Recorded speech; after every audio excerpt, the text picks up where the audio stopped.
Hey, y'all. Hey. Welcome to ImPowered Woman. She Speaks. We are really excited to have this chat on this evening because it brings awareness, to our sisters. Quite frankly, it brings awareness to our brothers too. I mean, we've been really talking a lot about these couple of subjects that we're going to talk about tonight within our communities and within our churches. And, and quite frankly, we've been talking a lot about these topics in our homes. And so, here at ImPowered Woman, we really are candid, very transparent. We're coming straight from the heart.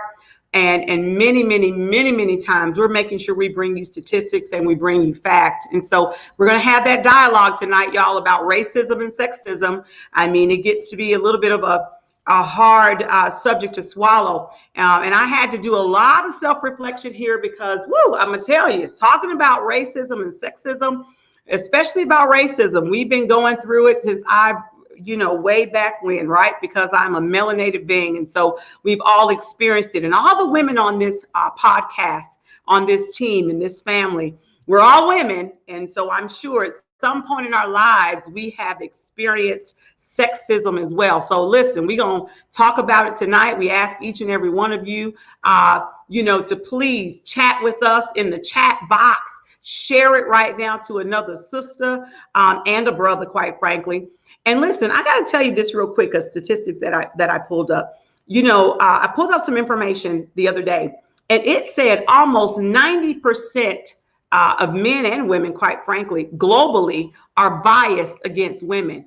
Even though we can say that we've come a long way, they're called power gaps is what they're called. There are still power gaps in our economies.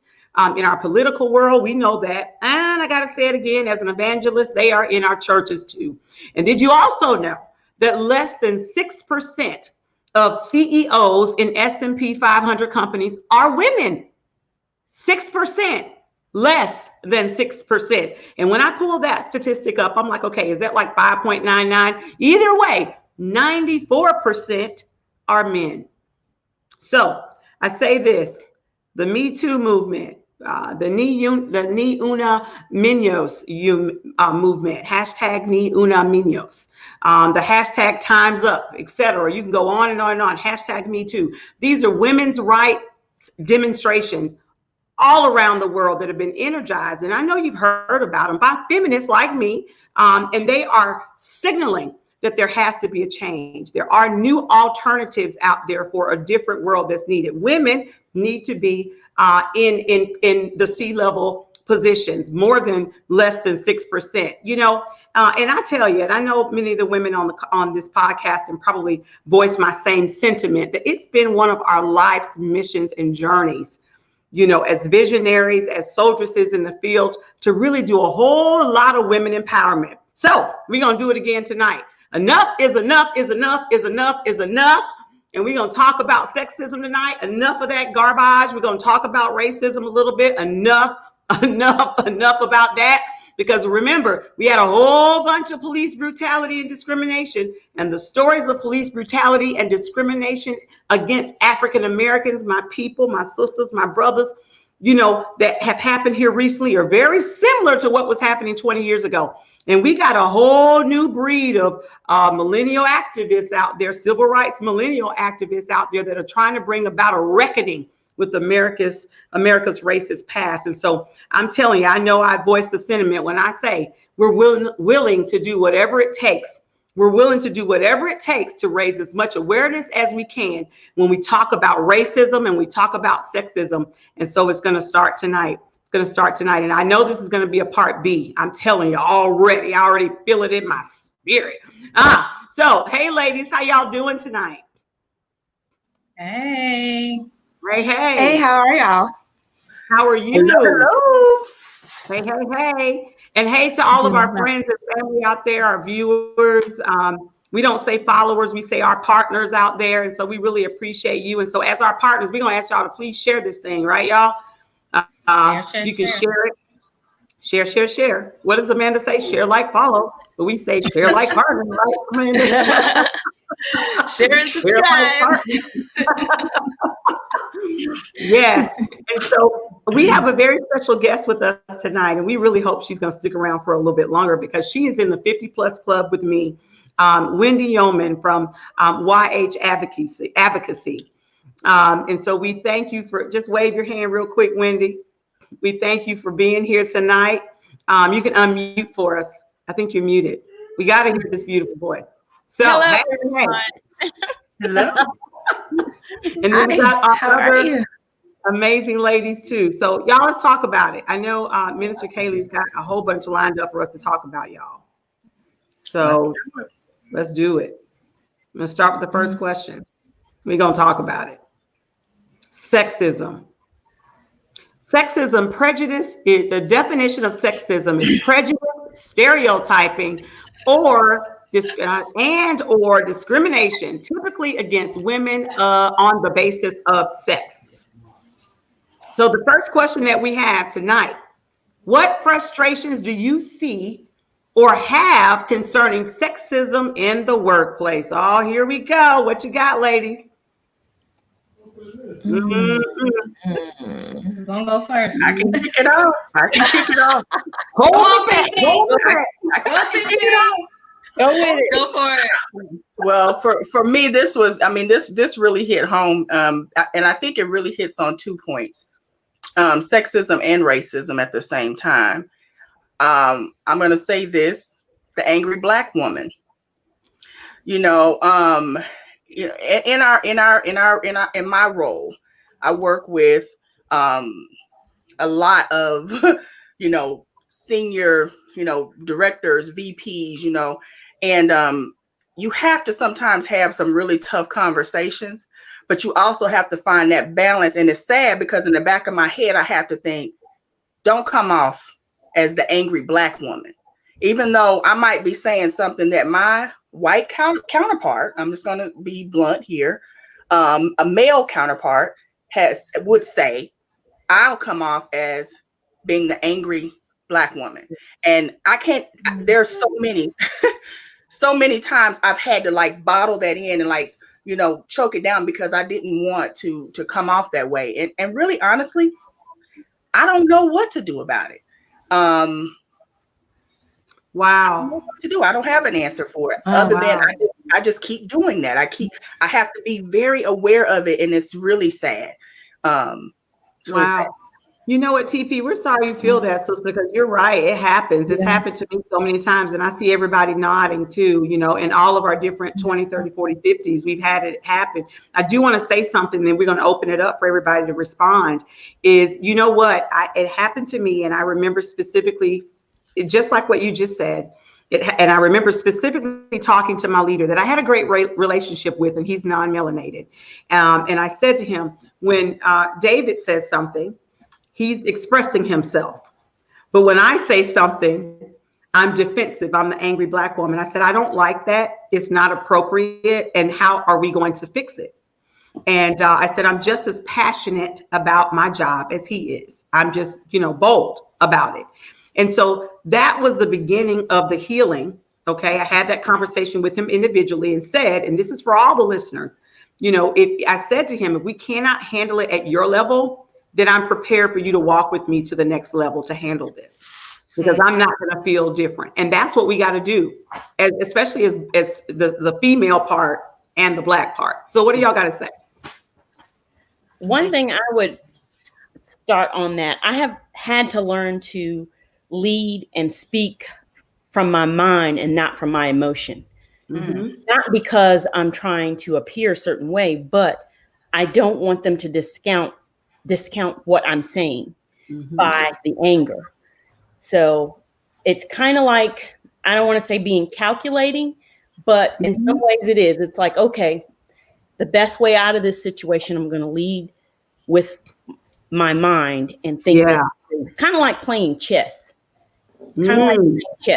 You think about where if I just speak from anger and blow up, they're going to see you're angry. Right. But they're going to be put off and maybe put up some walls. They're going to put up some walls and not be able to hear your message. So you have to think about the words that are going to come out. And, that's scriptural. It says that be slow to speak and quick to think. So right. I would just refer back to that. Yeah. And I think really, I mean, just like Denise said, I'm saying the same thing. Yeah. I know to, channel those emotions, but I know if I say the exact same thing that David just said, it's going to be perceived as me being the angry Black woman. You're going to see you moving your head and snapping your fingers. And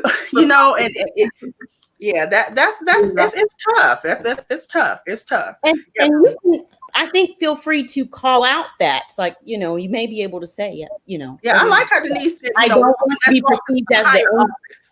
let's take a walk to a higher office and maybe they can hear. Yeah. I mean, because that's what it's about. What are you thinking, Minister Kaylee? TP ladies, I certainly agree. I would really love to explore on another day, another topic, where that stigma came from as far as this angry Black woman thing. Like, I would really like to know where that stigma came from, because and why men continue to have that mindset about us. I wonder I believe it's honestly intimidation. I still believe even in 2020 going into 2021, men are still intimidated, not just by Black women, but by women that are smart, that have some sense, and actually can do it better than you. It's still some intimidation. So I believe that whole thing, especially for Black women, angry Black woman, I think that's just their way of keeping that wall up, instead of recognizing and realizing this chick is actually pretty smarter than me. This chick is actually pretty dope at what she does. And I think that just choosing to keep that wall up, And you know what, Mr. Kaylee, one thing you just said, and I want to put a pin on this, and women that are listening, you might want to, again, write this down. It says 90% is what statistics say. The 90% of not just men, but women globally, are right, that feel that we as women are not qualified. And so I have a question for you, and we're going to answer the viewers' question too.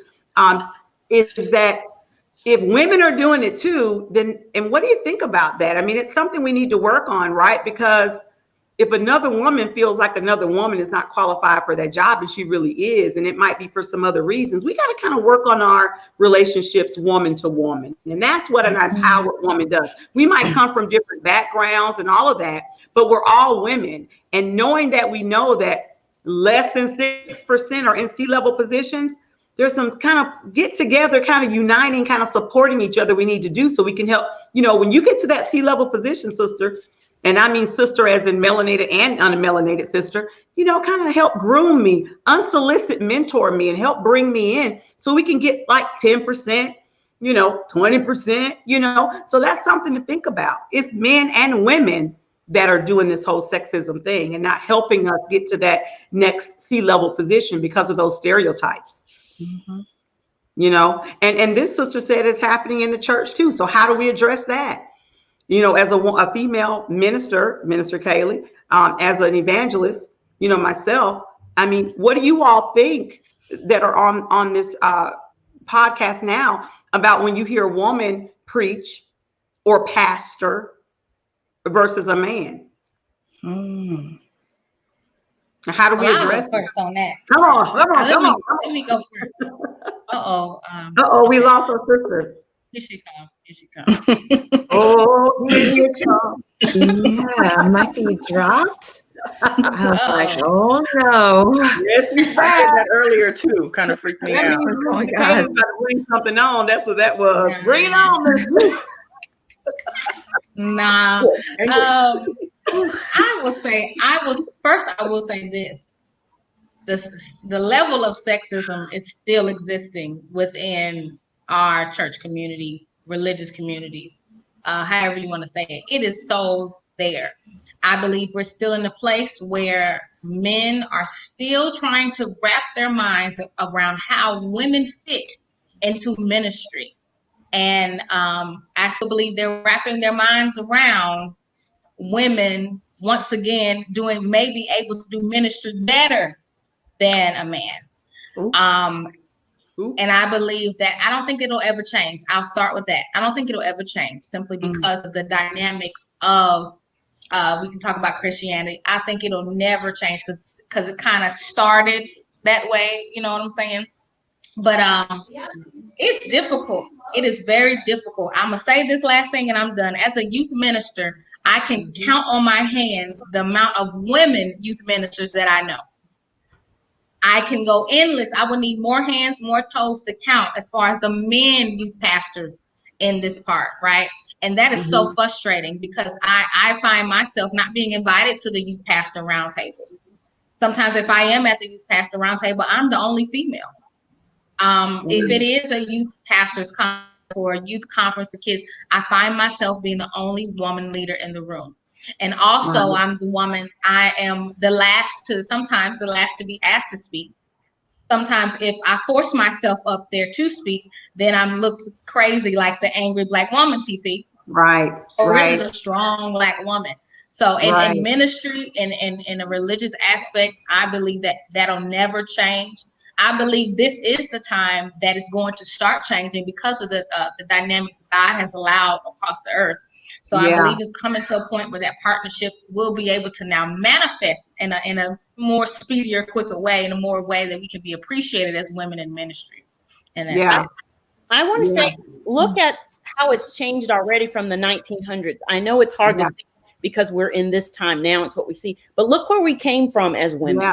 Being able to vote, now being able to be vice president and eventually president. So things are changing for the better. And I do see it changing. And I ask you to pose it to those men who want to question you about that. Who did Jesus first show himself to when he was resurrected? It was a woman. Was it not? It was. If he didn't go to the men, or as much to the men as he did the woman, he appeared to Mary Magdalene. A woman. She carried on the word and the passion of his word. That's right. And she was above her time and sure chastised. And there were lies made about her because of it. And her reputation destroyed because of it. Because they didn't want to see a woman in that. Jesus didn't do that. It was men who did that. Wow. So I challenge you, when men pose that to you, bring that up and see what they have to say. You're right. Scoot it off or say, it's too deep for them to think about. But oh my God, we as women have to have that revelation that when other women tell us, oh, well, women shouldn't. Who did Jesus appear to and tell you? So I can't. You know what? That's good. And I hear the passion in her voice on that. She's right. Yeah. I mean, and I see the smiles on y'all's faces on that too. I mean, because really, I mean, and I challenge the men. I mean, because I've noticed that I still got my mask on my arm, y'all. What in the world? Come on, she is really COVID ready, y'all. Y'all see her. But I challenge the men because I noticed that I have more men mentors in ministry now than I have women mentors. So I challenge the men and I challenge the women because there's a lot of ministry to do, and I feel that pain that Minister Kaylee is talking about. It is real. We are making progress, as Wendy said. We have come a long way, and we do have yet a long way to go. Okay, and how you address it was the question that our viewer asked. She said, "How do you address it in church?" And I can only come from, as a transformational speaker and as a mentor and as someone who empowers women all around the world. Glory to God. I can only come from that place to empower you to always speak up, do it with some couth, be upfront, set the stage before you even talk about it and say, listen, this is causing me a little bit of concern or a lot of concern.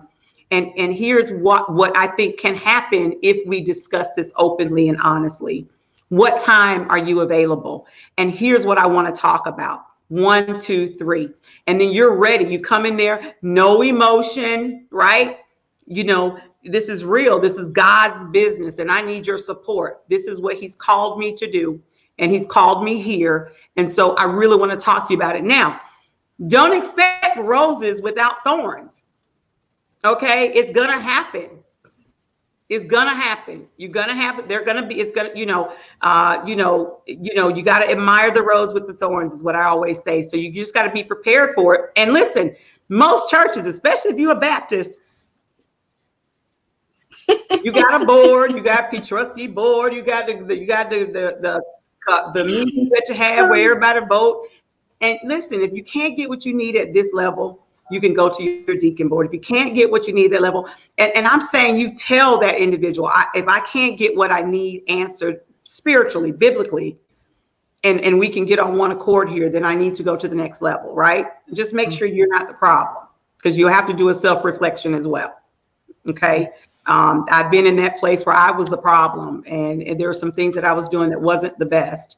And so I had to become open and honest. So I'm going to say that just, you got to meet with them, hold them accountable, and hold God accountable for it. Look, God, I'm trying to be righteous over here. I need your help. Amen. Amen. They're trying to put me out of stuff over here. You put me here. You said, so that's what I would do in the church. Because like Minister Kaylee said, it is very uncomfortable. And you shouldn't feel that way. God did not mean it for it to be that way. He gave the gift, and if they don't like that, then you got to talk to the gift giver, Absolutely. Absolutely. Amen. Amen. I know we got a question on here, don't we? Hey, I was saying I had to think about what Minister Kaylee said, that she about there not being as many female youth ministers, and I had to think back. I had to reflect, and I was like, man, you're right. Yeah. I was searching for those that were in my life. Wow. Exactly. That are and I can't think of any. There were like Sunday school teachers. There were Sunday school teachers.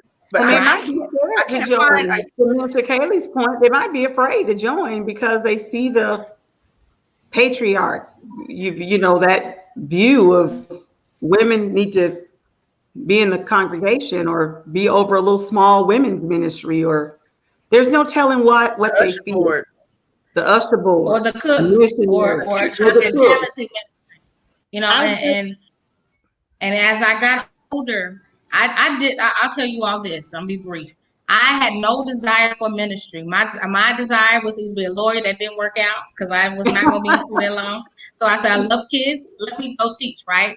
And I never in my mind thought anything about ministry. But something happened to me in college, and it just really transformed. My father is a pastor, so I'm a PK. But I did not have any idea of thoughts of being any type of minister. No. But side note though is that when I really began in ministry, and I saw that there was not any women as far as youth ministry, I said, God, how is this going to happen? What can I do about this? This is crazy. Who can I connect with? Who can? It was like, Kaylee, hush. I have you here for a reason, because maybe you can but you can be a part of it if you allow me to use you. Be available. And all the stuff that is missing, I put you here so you can fill that gap. So instead of complaining about where the women at, look at you right here. You're living, breathing, moving. I'm going to use you to do it. And so that's just my whole thing with that. So sometimes we're looking for things too, and we may be the exact person, exact change for that thing. Absolutely. I wanted to add also, I want us to think bigger as a ministry, because Jesus didn't just minister in the church. He didn't just go to the church. He went out. And think bigger as far as your minister. When you say you didn't see the women in the church, what I saw was my aunts. Mm-hmm. They ministered to me. Mm-hmm. They ministered to me. They spoke about God. They taught things as being wives and aunts and daughters. They taught us things. That's a ministry too. It may not be the typical ministry of the church, but they minister to people in love and in caring for and taking care of. I still have aunts. I had aunts and great aunts that I watched do this. I had a grandma that I watched. They ministered in their own way. So don't think just because you're not in a church and part of a church ministry. I started my own home ministry with fostering children. I get to minister to them on a daily basis. And people spoke against that. No, don't do that. Don't bring kids into your home. Don't do that. You know what? That's my personal ministry. That's where I feel I can do the most work one-on-one. and if bringing You them were in, obedient. That's horrific, good. but that was where my passion was. So I want us to think bigger as a ministry. Don't just think, oh, my ministry can only be inside the church and my position can only be inside. What ministry can you do in the space that you're in? Yeah. You do so. Amen. I like that. I like That's that. so true. I like that. I like That's that. very It's true. all, and we're all ministers, right, Minister Kaylee? We're everybody, That's it. even on the podcast, everybody who's listening, everybody has a mess they can give a message about, right? Yeah. You hear us say all the time, a test, you can give a testimony. So you're still ministering, okay? I do want to point out something too that Minister Kaylee said, and I just want to encourage her as well, even though she's in that place and this sister is a soldieress. Is that she has inspired so many young women that probably they didn't see it, okay, or don't see it, but now they see it in you as a minister and go, wait a minute, I can do it too. And they see that you do it with such ease and such love and such sincerity.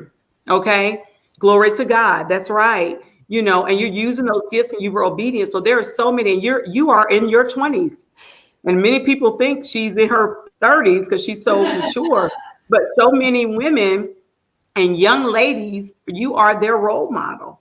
And so that's how the whole sexism thing turns around, because you being the only chick at the table is, take some selfies of that, and let those other young ladies know you can do it too. And here's how I'm maybe even like Sister Wendy just said, even make it bigger. And I'm sure you're doing this with your butterfly program too, and letting them know this is how I handle myself or conduct myself in meetings with majority of men. And you made an excellent point. That's what the butterfly effect is for. Yeah, we getting these girls, and that's the key. The key is making sure that they understand that ministry is definitely not just inside of a building. You can serve. First of all, minister means to serve. It doesn't mean to preach. Minister means to serve. So you're absolutely right, Denise, when you say we're all ministers. Yeah, we may not all have went to and been ordained, but at the end of the day, we're all called to make disciples. That's what we're here to do. And so at the end of the day, whatever your version of ministry is, that is what we're called to do. Whether it's at the nail salon, whether it's at the hair salon, whether it's consult TP, you booking me a trip, or if it's Amanda making get my photos right, whatever it is, it's still ministry. It's still Glory. Ladies, let's go to a quick commercial break.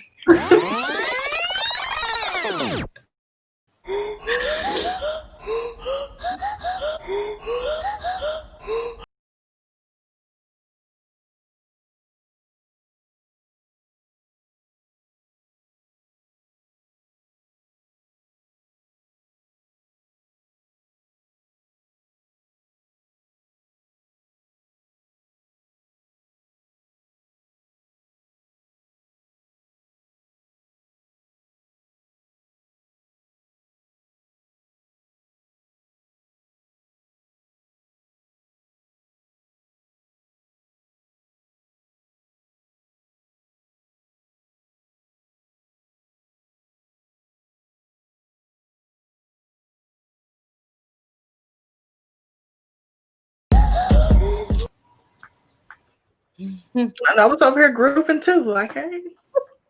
Yeah, absolutely. I love that. And thank you so much, Minister Kaylee. You all are going to hear so much more about our Empowered Woman She Rocks 2021 virtual event that's going to be on January 6th of 2021. So we are super hoping that you're going to just stay tuned. We'll have so much more coming out on social media. So please check us out. All these ladies right here, you'll be able to see it on their site as well. So check us out. Wait a minute, we lost Minister Kaylee. What happened? No. We literally lost her. Anyway, she's going to come back. We are at the 8:30 time, and we got a couple of more questions that we're going to throw out there. So we're going to give Minister Kaylee a second to come back. But please, please, please, please, ladies, this virtual event you do not want to miss. We are lining up right now our speakers and making sure that everybody's still a go, because they were ready for June until COVID decided to kind of slither on in here. And so nobody got time for this. Okay, so we're still going to have our She Rocks 2021 conference, right, Amanda? We're excited about it. We've got some bold sisters that are going to be presenting, an couple of amazing keynote speakers. I'm one of those, glory to God. And then we're going to have entertainment, workshops that I'm telling you, you don't want to miss this conference. And it is only $25. Oh, that's right. And if you know a presenter, you'll have their code, right? That's right. They'll have their code and it'll be $5 off. That's right. $5. So it's going to be so worth it. It's going to be so great. We want everybody to tell their friends and their friends' friends to join us. That's right. So we can't wait. Your friends. And your friends. Yes, to join us. Yes. We got a couple more questions, and we know already this is going to be a part B, y'all. So we're about to close out in a moment. It's going to be a part B. We didn't really get into the whole racism part. We got to talk about that. The sexism piece is really near and dear to all of us. We talked about it a little bit in our churches. We talked about it a little bit in our corporations. Wait a minute, Amanda, you didn't speak. Yes, I didn't. I was thinking in my head that now would be the time to do so. I wanted to backtrack a little bit. And when I wanted to jump in, it wasn't quite time. So I was like, let me back up a little bit. Wanted to say, just a little bit. I wanted to say how much media plays a role into those images that society is taking in. Media likes to be safe because people like to invest in things that they know are going to make money. So at the end of the day, we have things coming out here like a remake of the Fresh Prince of Bel-Air, things like that. You know what I mean? Media likes to be safe so that they can make money. So if they've created something, an image of something, and they want to perpetuate that, that's a safe way of them moving forward and making more things, but things don't really change in that way.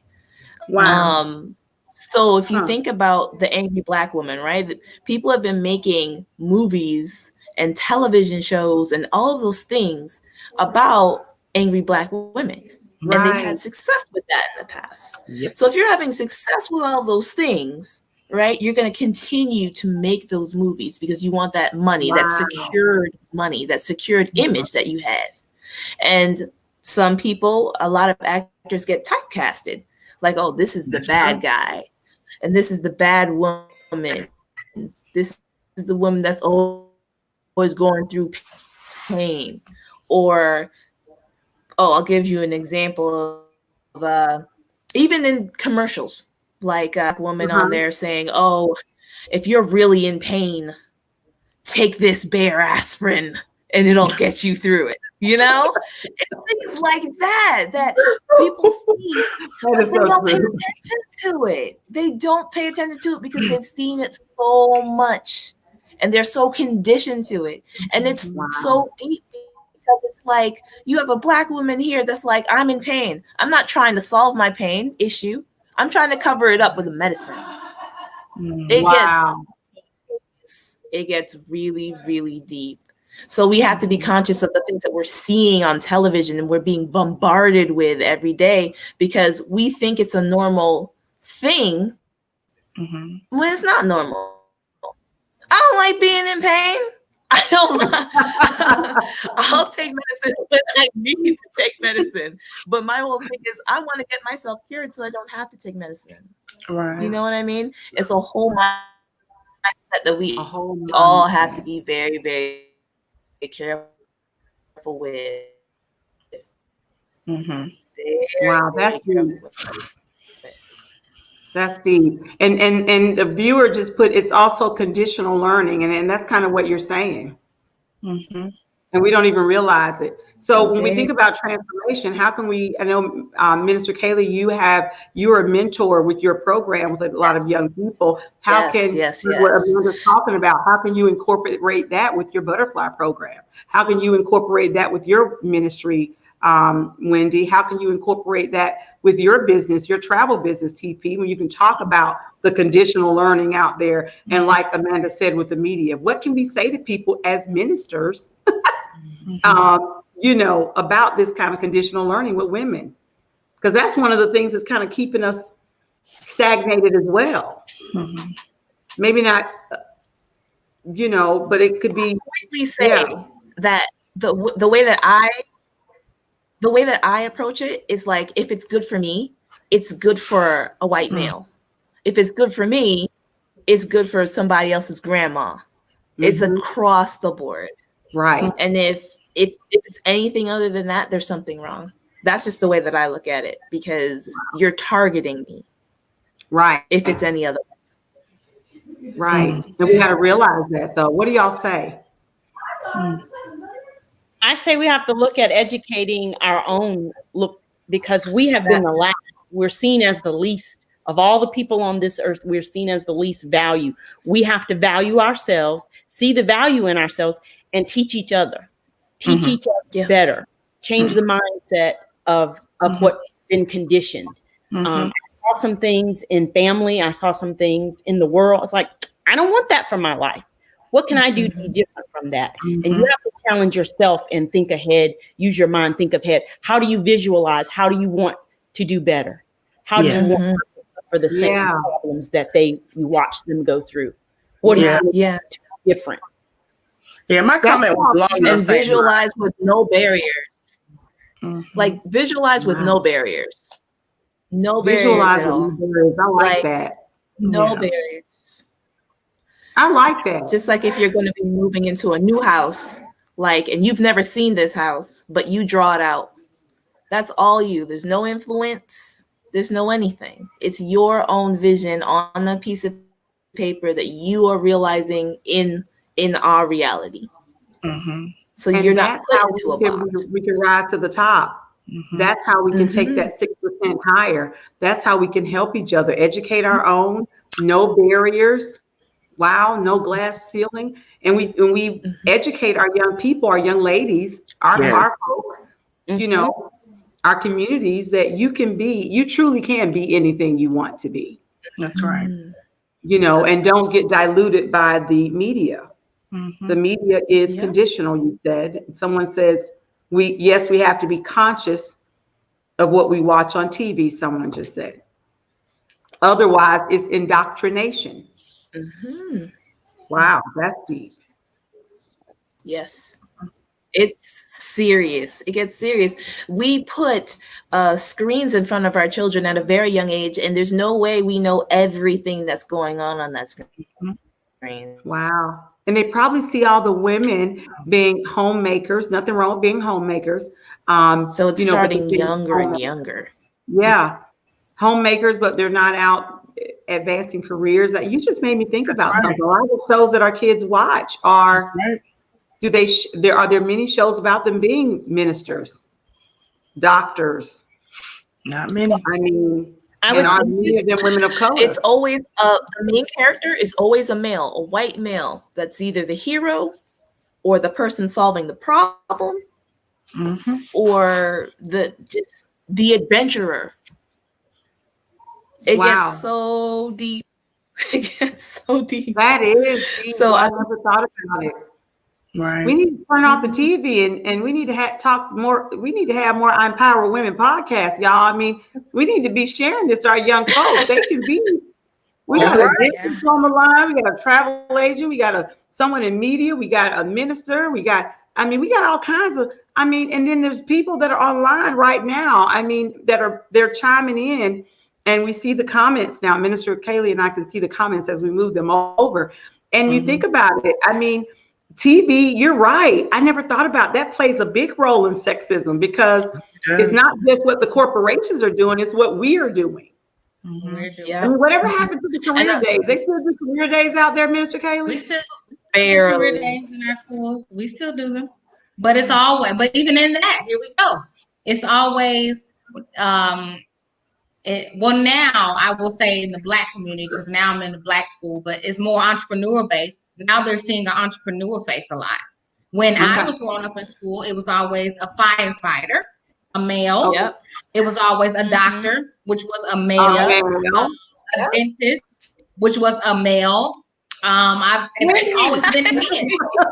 It's always been a man. Now, if it was a woman, I remember one time she owned like a pet shop, but entrepreneur, they was trying to show entrepreneur or a hair salon, right? But it's never. But as far as a high profile figure, until college, when we had career day in college per se, then I would see those women in those high places per se. But even in that, here we go again. That's why I say you have to do a detox all the time. Your spiritual detox. I mean, not just the things of God. I'm talking about from this world. Yes. Like, you have to detox your things that are infiltrating your relationship with God, your Christianity, and you have to detox these things that make. Sometimes, have y'all ever thought of something and like really thought of it and like, oh my gosh, that is wrong. But for a moment, it seems so right because the world is so good at making stuff that's wrong normal. Exactly. And you have to detox. Like even you guys, there are some things that I've learned from my family as a young woman, 25, that I had to detox out because for me, that doesn't work for me.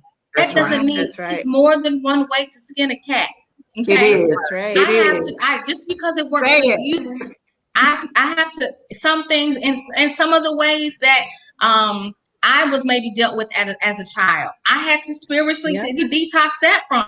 I'm thankful for my whoopings. I'm thankful for all those things. I'm keeping some of those things in there for when I have kids. But some things I had to say I don't want to do that. But that comes with a responsibility as an adult to say, okay, I'm aware of this and that. I need to make sure that I detox myself. So we're so into detoxing ourselves, getting our body right. But check your spirit. Get all this stuff out. You know what? You just said a mouthful, Minister Kaylee. Well, glory be to God. That is glory be to God. I mean, like a lot of us go into automatic. I gotta say this. I gotta say it. Amanda, please. Can I please say this? Amanda. She's frozen. She's frozen again. So when Amanda gets unfrozen, that's a pretty cool pose to be frozen in, though. Yes. But yeah, so you know what? It's interesting you say that too, because in talking about you were, honey, you're a 10-second delay. Now, let me. A 20-second delay. No, you're not now. Not anymore. Okay. No, you. Well, yeah, you are. Oh, she's gone. Now she's gone. Okay, she'll be back. So let me say this. I like what she could just put check your spirit. But let me say this on top of what you just said, Minister Kaylee, is we talked about a little bit in the beginning about the whole corporate thing, right? And that's where some of the sexism comes. But you are right. It comes in how we are reared a lot of times. It comes in not just TV, but the things that happen in the church, things that happen in our homes. You speaking that's some real wisdom right there. Y'all got to hear that because listen, and this right here ties it right in. Miss Tara Adams said, you can't be scared to do something different because as we grow up, if we don't detox, that's right. We're talking about, then listen, speak when spoken to. If my mom had did that to me, speak when spoken to all my life, your kids gonna do the same thing. I would not be sitting here right now. If my mom said, put that book down and get in front of the computer, I would not be a reader. I wouldn't even have wrote a book. Okay. If my mom had been, beating me, and I'm not saying spare the rod. Let me just get that clear. Okay. Some kids gotta have a rod.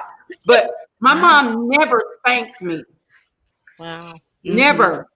Now, my dad popped me in the mouth after he gave me a beer, and he shouldn't have because I was a kid. Okay, I'm just saying. And I was drunk and I was a little mouthy, so he popped, But my mom never spanked me because I wasn't that child that needed a spanking. Even though I did some not so good things, but spanking didn't work for bad old Denise. She had to do other things. Okay. Right. But Minister Kaylee, you just made a valid point. We have to detox because some of those things that we were taught have been ingrained in us and reared us from slavery. We done pulled things from places and made it think like that's okay. And so sexism runs deep because now as a woman, you think you're not fit to be something. That's You're so not true. fit to speak up. You're not fit to lead. You know what I'm saying? You're not fit to be bold and powerful because of how we might have been reared. And then you pass that to Exactly. your children. You pass that on to your own children. And I have 2 daughters. That's not happening. It's not happening. You have to break the cycles. You The have to tradition. stop the generational curses. You have to break the cycles. One thing I will say that me and my mom have a great relationship. That's my best friend. And at a moment I'll never forget. My grandmother, God rest her soul, I love her to life, but she had her ways, y'all. She had her ways. They always do. But it was a moment when my mom Yeah. It was a moment where my mom said to me, she said, if I act like your granny, let me know. Wow. Oh, wow. She said that to me one time. She said, if I want you to let me know, because my mom, before I was mature enough to really understand everything, she knew that there were some things happening. And let me tell you something. Poor Ramsey she was a piece of cake. Yeah. But there were some things that how my mom was raised, she knew she did not want to instill in me. And so by her doing that, see, she passed that on to me. Wow. Some things that I didn't like, because my mom had enough that for her, for me, I'm going to do that for my child. So it's not just passing down the negative. You can also pass down the positive. That's it's called just, are you a legacy. Even a legacy. Mm-hmm. That's it. That's awesome. I need to do that with my girls. Yeah. Yeah, I mean, I would call my mama down here right now, but she probably somewhere knocked out. But yeah, I'll never forget that moment. And that was the moment where I said, you know what? That's awesome. When I have my children, I'm gonna make sure that I say that same thing to them. And you see that comment right there, Minister Kaylee? That is so real. And so Sister Sheikah, Scarebrook, we see your comment, and that's real. I mean, you have to understand that we do, and I'm sure I voice the sentiment of everybody here, that we do understand the era that our grandma was raised in and what they were dealing with, some harsh slavery mentality. That's very true. But now that we grown up and we, we're able to, free will to make the decisions that we make, we want to kind of shift that. And there's some things that I pull from my grandma, I need to pull from her. Dee, wash your hands before you eat that chicken. You know what I'm saying? You better get in here before the street lights come on. I mean, there's some things that they did back then that we bring the discipline back. However, I hear very clearly what Kaylee is saying. We have to stop those curses. And that way you'll have more women wanting to be or feeling that they are qualified to be, or they can be stretched to be in those roles that we don't hold right now. Mm-hmm. It comes from all. What's interesting too. You know what's interesting too is that so many people go on autopilot because it's comfortable in this what they know, and our generations, sometimes they get really comfortable with what's happening and whatever, but they're raising us to be better than they were. And we have to raise our kids when we have them to be better than us. So it comes to a point where we need to push each other. But yet at the same time, you got to know that when my mom was little, there were certain things that she had to put up with for her to get to where she needed to go. Right. And sometimes there's some residual with that, but as I get older, it's like, okay, I realize those things, but I'm not going to push it on to my kids. It's like someone can only do what they know how to do. Right. They're under completely different environments, situations. You can only expect them to do what they know how to do. And that helps me when I'm dealing with a lot of different people, because I'm like, how can I expect this person to have a millionaire mentality when they've been poor all their lives? Come on now. Respectful when they've been disrespected all their lives. You know what I mean? That's so deep. it comes to that. We got to have a part B to this. You know, we got to go. That was really good, Amanda. I mean, I got to say that because I mean, this is real talk. I mean, you ladies, this is great talk, and our viewers, partners, got a lot of comments back. They really enjoyed the things that I just hear that all of you all are saying right now, and that's awesome. I mean, they're able to relate. That was really good. Very well said, Minister Kaylee and Amanda and TP and Sister Wendy. Very well said. And I'll give myself a little bit. Very well said. Very well said. We all get pats on the back. Thank you, God. We appreciate the gift, God. Thank you very much. That's We appreciate you. So we're going to go ahead and get ready to close. Next week, we will be talking about racism, race. It's a difficult conversation. And you know, last night when we talked, I said, let's find some comfort in this discomfort. And I think that kind of struck me wrong after I said it. I said it like 3 or 4 times. I don't know if y'all remember, but the more I said it, the more uncomfortable I felt with finding comfort in that discomfort. But I think what my spirit may have meant is that we have to bring awareness.